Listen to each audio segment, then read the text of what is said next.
Molly in Centerville, Virginia. Hey, Molly, what's up?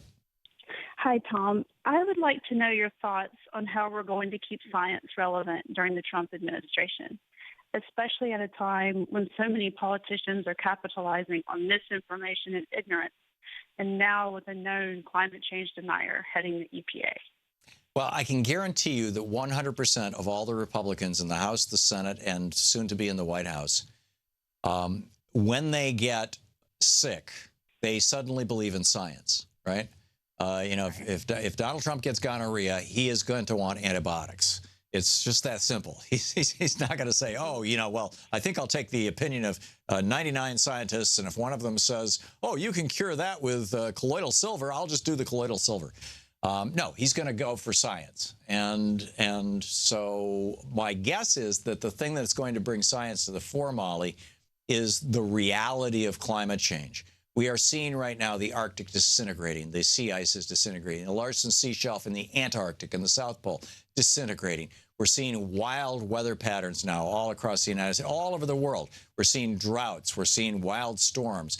Drudge is behaving like this incredible storm that hit the West Coast that is refilling the California aquifers. Is like, see, told you, there's no global warming, there's no crisis. No, this is exactly the crisis. There's 5% more moisture in the atmosphere. Actually, I think it's up to 8% now, more moisture in the atmosphere than there was in 1980. And that means that storms are heavier, they're more intense, they drop more moisture, they create more flooding. So our extremes are getting greater. And it's starting to happen faster and faster. The scale is going from linear to log, and the curve is starting to spike up. The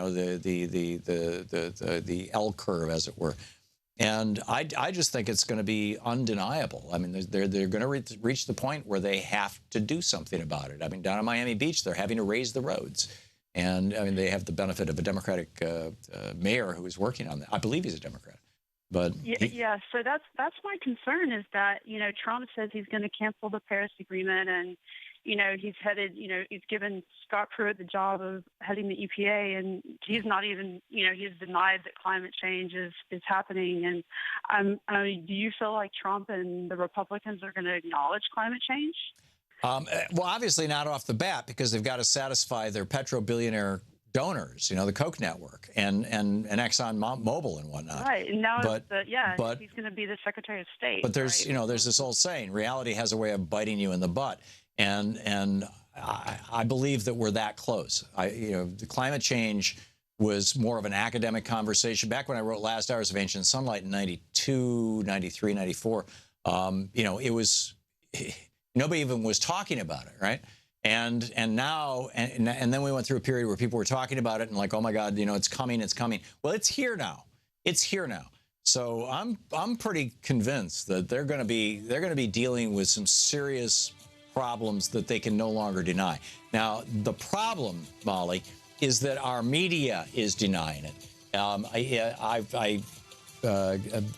We got an Apple TV the other day, and I put the CBC, Canadian Broadcasting app on, and turned it on, and the first news story that played from the Canadian Broadcasting Corporation was how climate change was causing worse storms.